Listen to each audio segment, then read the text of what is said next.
We saw 15 back on the field. How big a deal was that, and were you getting a little nervous about if he was going to be back on the field?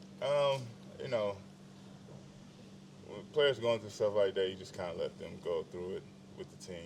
I think everybody in their career gonna have, a standoff or a battle of some sort. So, I just try to not worry about it.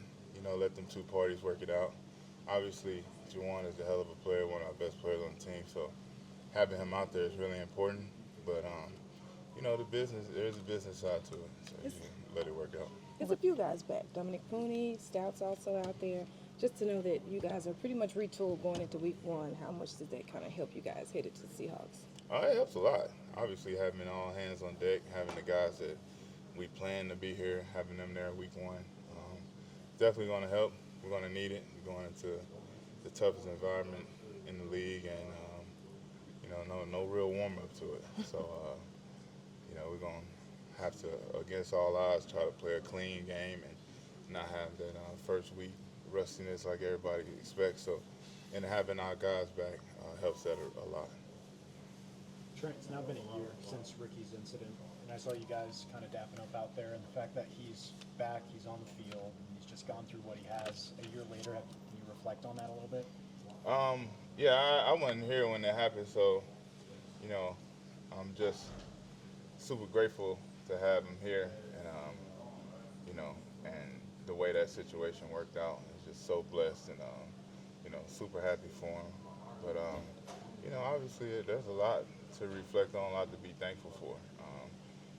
That's not a run-of-the-mill thing you just go through as a citizen in America. So the fact that he's here, he's playing at an extremely high level and doing what he loved to do, doing what he dreamed to do, I think it's just a blessing. Is his positive attitude almost refreshing and as a young guy too? Yeah, it is, especially going through what he went through and still having a positive outlook.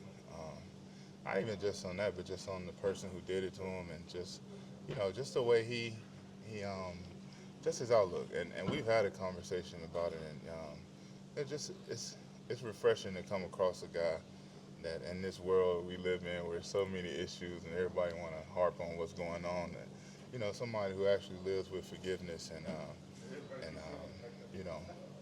don't really look at itself as a victim, and still willing to share his story and to help others. So, he's just a godsend.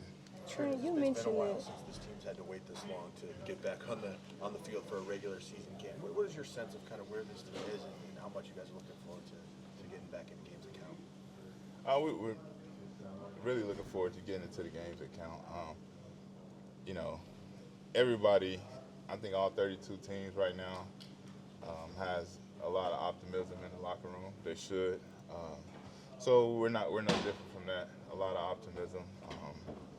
I do think we have a team that can compete, but like every year, week one is when the dreams and reality meet. So it's hard for me to give you an assessment right now to this day.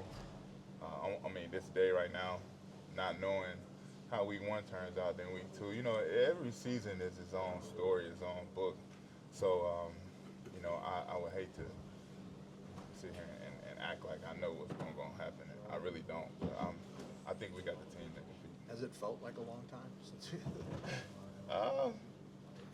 Yeah, it has been. Obviously, when you're used to making deep playoff runs, I still laugh when I say that because I come from been to the playoff one time in 10 years.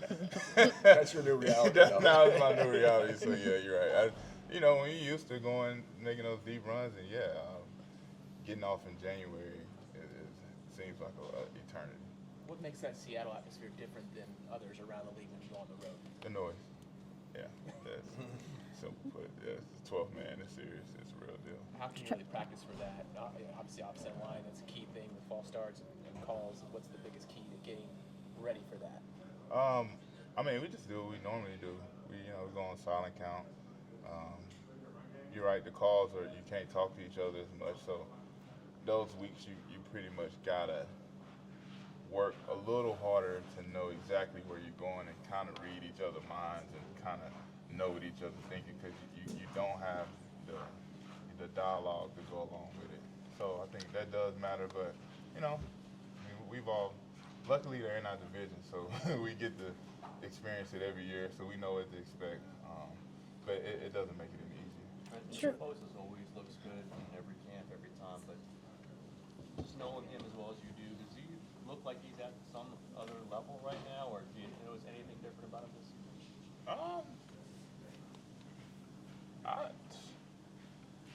I mean, it's hard for me to say he's on a different level. He's been the best, in my opinion, for a minute.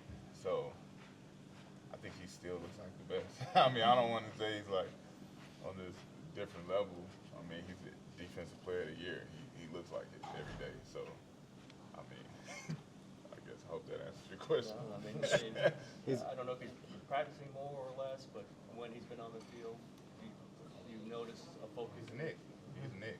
When he's on that field, he's the Nick that we all know to love, and one of the reasons he's one of the highest paid defensive players in the league, one of the reasons he has that MVP trophy on his mantle. I mean, and for me to be able to work with him every day, and you know, in the iron sharpen iron, you know, I'm really lucky, really blessed to have him. But to answer your question, I mean, Nick looks as dominant as he ever looked.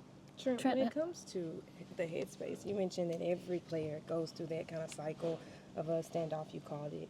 Knowing that that's your teammate and it's not necessarily an easy time to go through, do you guys kind of check in with each other to kind of make sure, you know, keep your headspace, keep the main thing the main thing? Yeah, I think, I know I do, just because I've been around for a long time and, you know, I care about certain situations. So yeah, I'll check in with them, but I mean, you know, it's a gift and a curse, right? Because everybody wants to get to this point where you can negotiate your worth with somebody who want to negotiate your worth with you.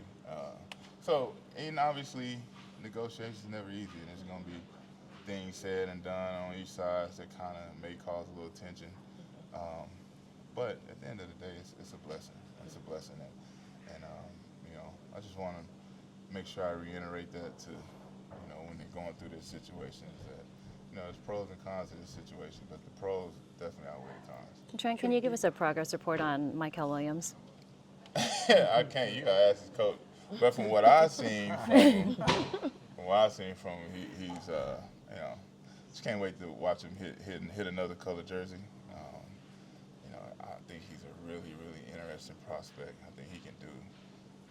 He's, you know, can play the edge and play the inside, and that's kind of rare, you know, to see people play it at a high level. So I'm really interested to see if his production matches up to the promise, because I think the faith that he's instilled in this locker room and how we think he will play, I think it's a consensus, and you know, I'm just hoping and praying it works out the way everybody think it will. You guys added a blocking tight end in the offseason, and you've got Juszczyk, and you've got a deep running back core.